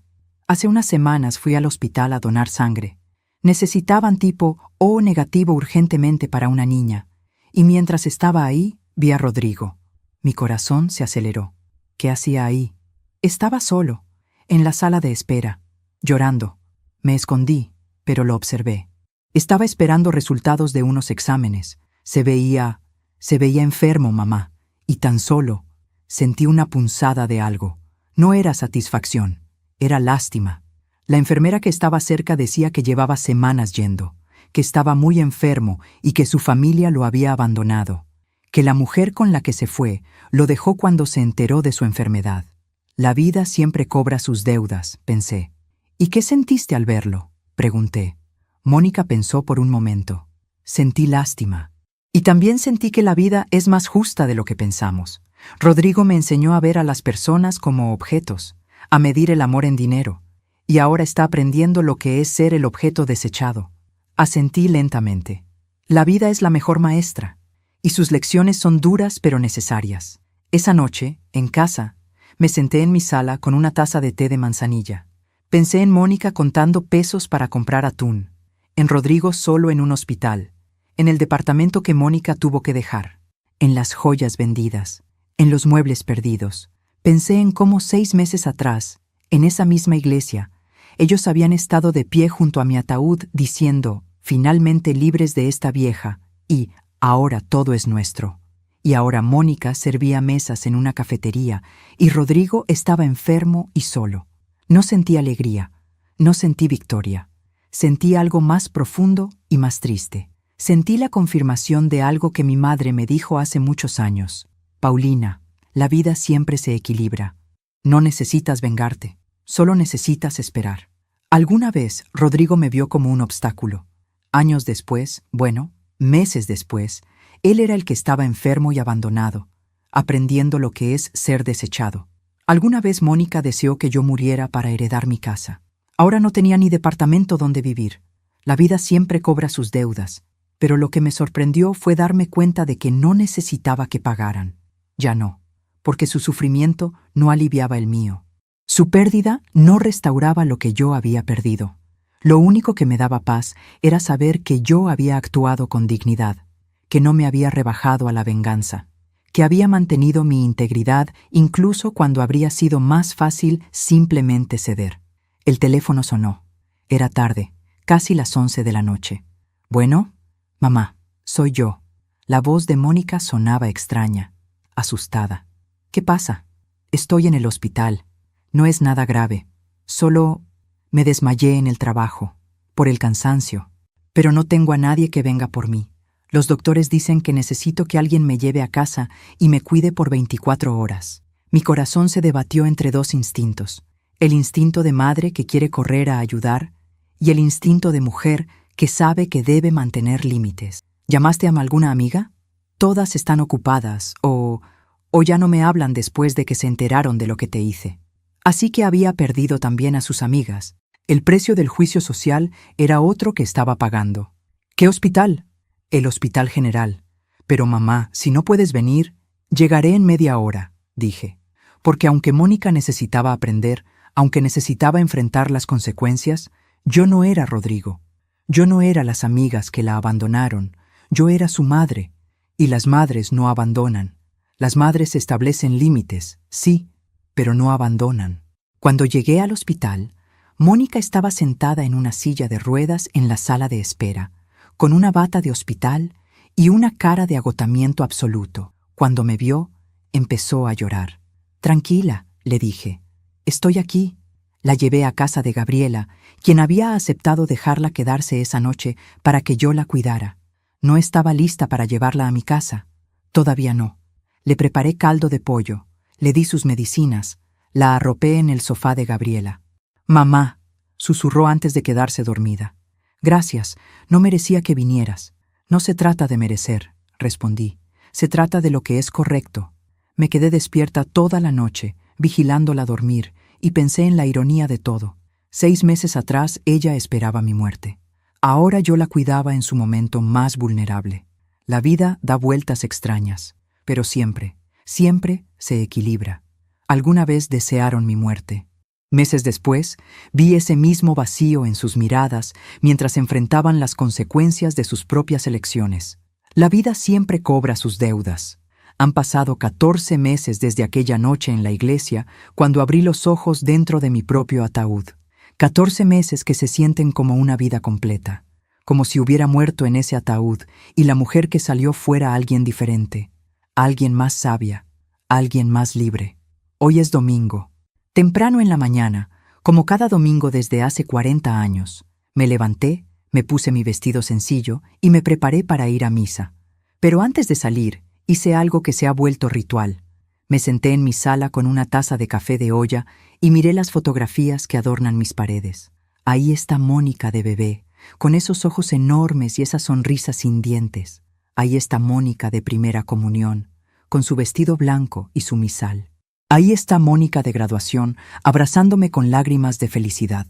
Y ahí, en una fotografía nueva que añadí hace 3 meses, está Mónica de 34 años, con el cabello recogido, sin maquillaje, con el uniforme de la cafetería donde trabaja, sonriendo con una sonrisa diferente.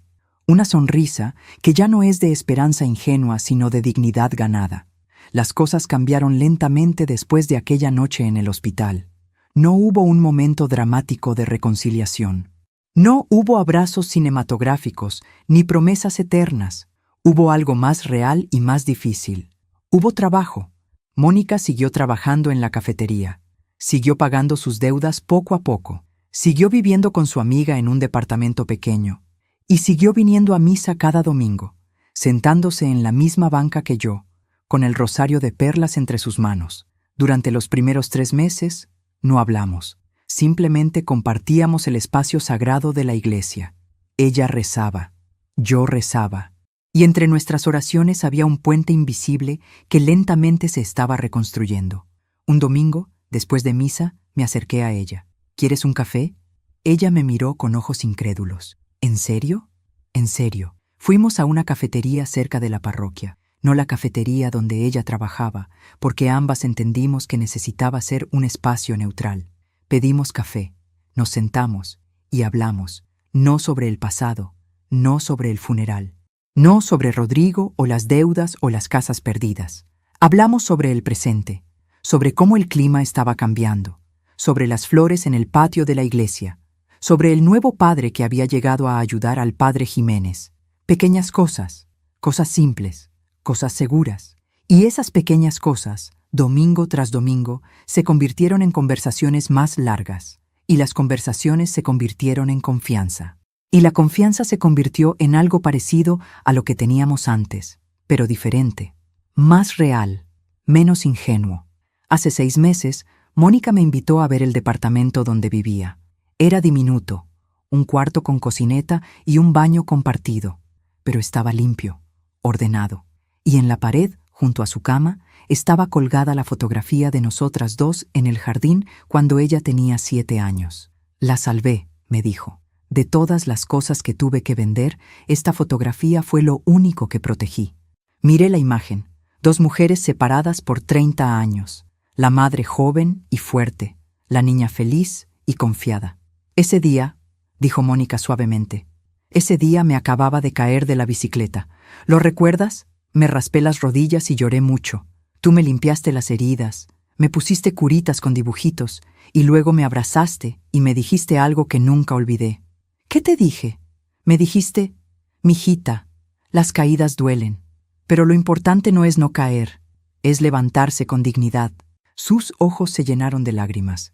Me tomó 30 años entender lo que quisiste decir. La abracé. Por primera vez en 14 meses abracé a mi hija, y ambas lloramos. Lloramos por el tiempo perdido, por las palabras no dichas, por las heridas autoinfligidas, por todo lo que pudo ser y no fue. Pero también lloramos de alivio, porque aunque el camino había sido doloroso, habíamos llegado a algún lugar nuevo, un lugar más honesto. Hace 3 meses, Mónica recibió una promoción en la cafetería. La hicieron supervisora. No era mucho, pero para ella significó todo. Mamá, me dijo esa noche por teléfono, con una emoción en su voz que no había escuchado en años. Me reconocieron, por mi trabajo, por mi esfuerzo, no porque sea la hija de alguien o la esposa de alguien, por mí misma.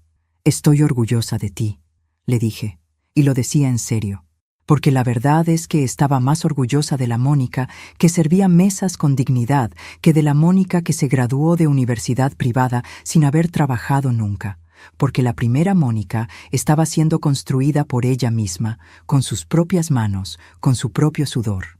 Ayer, sábado por la tarde, Mónica vino a visitarme por primera vez en 14 meses. La invité a pasar. Ella entró despacio, mirando todo como si viera la casa por primera vez. O tal vez la veía realmente por primera vez, sin calcular su valor, sin inventariar sus tesoros, simplemente viéndola como lo que era, el hogar donde creció. Huele a café de olla, dijo con una sonrisa nostálgica. Hice tu favorito, con mucha canela. Nos sentamos en la cocina, esa misma mesa donde ella coloreaba mientras yo preparaba su lunch, esa misma ventana por donde entraba el sol de la mañana, ese mismo espacio donde construimos 1000 memorias. Mamá, comenzó después de un largo silencio, he pensado mucho en todo lo que pasó, y necesito decirte algo. Esperé. Durante mucho tiempo me he disculpado por lo que te hice, por haber deseado tu muerte, por haber planeado quedarme con tu casa, por todo.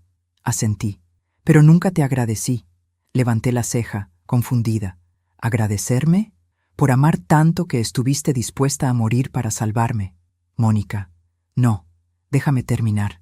Ella tomó mi mano sobre la mesa. Porque eso fue lo que hiciste, mamá. Te metiste en ese ataúd, te sedaste, te arriesgaste, todo para mostrarme quién me había convertido. Pudiste simplemente alejarte, pudiste desheredarme y ya, pero no lo hiciste. Me diste la lección más dura y más amorosa que alguien me pudo dar. Las lágrimas comenzaron a rodar por mis mejillas. Me obligaste a verme en el espejo, continuó. Me obligaste a enfrentar lo que me había convertido. Y sí, fue doloroso, fue devastador. Perdí todo. Pero mamá, necesitaba perderlo, porque lo que tenía no era mío, ni siquiera mi alma era mía. Era de Rodrigo, era del dinero, era de las apariencias. Y ahora, le pregunté suavemente, ¿de quién es tu alma ahora? Ella sonrió, con esa sonrisa nueva que había aprendido en estos 14 meses. Ahora es mía, y estoy aprendiendo a cuidarla. Nos quedamos en la cocina hasta que el sol comenzó a bajar. Hablamos de muchas cosas, de su trabajo, de sus planes de eventualmente estudiar gastronomía, de sus sesiones de terapia, de cómo había aprendido a estar sola sin sentirse sola. Y también hablamos de Rodrigo. Lo vi hace 2 semanas, me contó, en el hospital. Estoy haciendo un voluntariado allí los fines de semana, ayudando a repartir comidas a los pacientes sin familia. ¿Y? Está muy enfermo, mamá. Cáncer, avanzado, y está completamente solo. Su familia lo abandonó, sus amigos desaparecieron. La mujer con la que se fue, obviamente, ya no está. ¿Y cómo te sientes al respecto? Mónica pensó por un momento. Triste. No por él exactamente, sino por lo que representa. Representa lo que pude haber sido si tú no me hubieras enseñado esta lección. Alguien que al final de su vida no tiene a nadie porque pasó toda su vida usando a la gente. ¿Hablaste con él? Sí. Le llevé comida. Me reconoció. Se veía avergonzado. Pero también me dio las gracias. ¿Por qué? Por no tratarlo como él me trató, por no abandonarlo como él me abandonó. ¿Y sabes qué fue lo más extraño, mamá? En ese momento entendí algo. ¿Qué? Entendí que el perdón no es para el otro, es para uno mismo. Yo perdoné a Rodrigo no porque él lo mereciera, sino porque yo merecía estar libre de ese odio. Miré a mi hija con asombro. Esta sabiduría, esta profundidad, no estaba ahí hace 14 meses. Había crecido, había madurado, había aprendido. Tu abuela me dijo algo muy similar, le conté, cuando yo estaba enojada con el conductor que mató a tu papá en ese accidente. Me dijo, Paulina, el odio es como tomar veneno esperando que el otro muera. Perdona para liberarte. Eso es exactamente, dijo Mónica. Y ahora entiendo por qué me diste el rosario de la abuela, para que recordara esa sabiduría, para que la llevara conmigo cada día. Sacó el rosario del bolsillo de su chamarra. Las perlas brillaban con ese brillo especial que solo tienen las cosas que han sido amadas por generaciones. Lo cargo todos los días, me dijo, y cada noche rezo con él, y cada vez que lo sostengo recuerdo quién soy, de dónde vengo y quién quiero ser. Hoy en la mañana, antes de ir a misa, me quedé un momento mirando mi reflejo en el espejo. Tengo 66 años. Mi cabello tiene más canas. Mi cara tiene más arrugas. Mis manos tiemblan un poco más que antes. Pero mis ojos tienen algo que no tenían hace 14 meses. Tienen paz. Porque aprendí algo fundamental en este viaje extraño y doloroso. Aprendí que el amor verdadero no es sacrificarse hasta desaparecer. No es dar todo hasta no tener nada. No es permitir todo para mantener la paz. El amor verdadero incluye límites, incluye dignidad, incluye el valor de decir no cuando es necesario. Aprendí que ser buena madre no significaba ser madre infinita, que podía amar a mi hija sin perderme a mí misma, que podía perdonar sin ser ingenua. Aprendí que a veces hay que fingir la muerte para aprender a vivir. En la misa de hoy, el padre Jiménez habló sobre las resurrecciones, no solo la de Cristo, sino las nuestras, las pequeñas muertes y resurrecciones que vivimos cada día. A veces, dijo desde el púlpito, mirándome directamente, tenemos que morir a una versión de nosotros mismos para nacer en otra. Tenemos que soltar lo que fuimos para convertirnos en lo que estamos destinados a ser. Después de la misa, Mónica y yo caminamos juntas por el jardín de la parroquia. Las rosas de Santa Teresa estaban en plena floración. «Mamá», dijo de repente, ¿alguna vez te arrepientes de lo que hiciste? ¿De fingir tu muerte? Lo pensé seriamente antes de responder. «No», dije finalmente, «porque si no lo hubiera hecho, nunca habría sabido la verdad. Habría vivido el resto de mis días con una mentira, y tú habrías vivido el resto de tu vida sin enfrentar quién te habías convertido. ¿Y valió la pena? ¿El dolor valió la pena? Todo dolor que nos enseña vale la pena», respondí, «porque el dolor que no nos enseña solo nos destruye, pero el dolor que nos transforma, ese nos salva». Esta tarde, mientras escribo estas palabras en mi diario, pienso en todas las mujeres que están leyendo mi historia. Pienso en las madres que se sacrifican hasta desaparecer. Pienso en las hijas que toman a sus madres por sentado. Pienso en las mujeres que han sido traicionadas por las personas que más amaban. Pienso en las mujeres que han fingido que todo está bien cuando por dentro todo se está rompiendo. Y quiero decirles algo que aprendí en estos 14 meses. Tienen el derecho de exigir respeto, incluso de sus propios hijos, incluso de su propia familia. Tienen el derecho de establecer límites. Y esos límites no las hacen malas personas, las hacen personas saludables.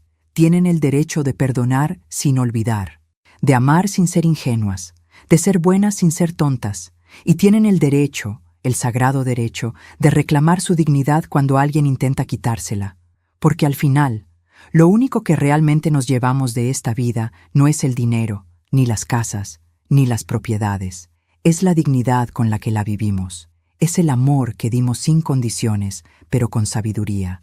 Es la fuerza que encontramos en los momentos más oscuros. Mónica y yo estamos construyendo algo nuevo. No es lo que teníamos antes. Es algo diferente, algo más real. Nos vemos una vez por semana. Tomamos café, hablamos, a veces reímos, a veces lloramos.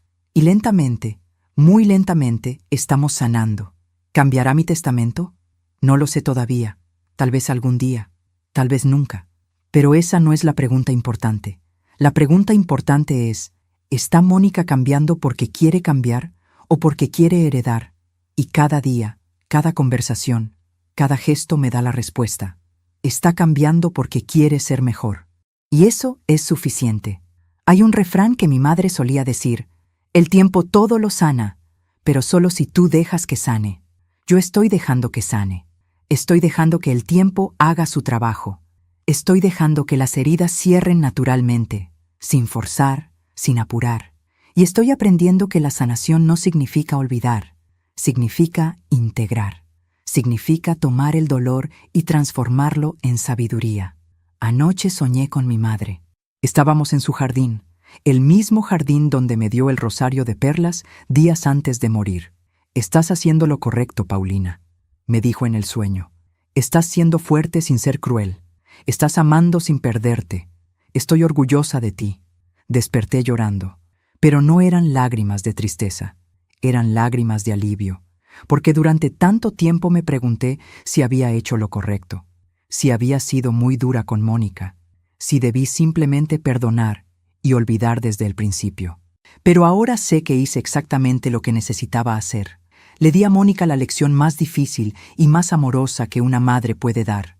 La obligué a enfrentar las consecuencias de sus actos, y al hacerlo, no solo la salvé a ella, me salvé a mí misma. Si mi historia ayuda a una sola mujer a abrir los ojos, habrá valido la pena.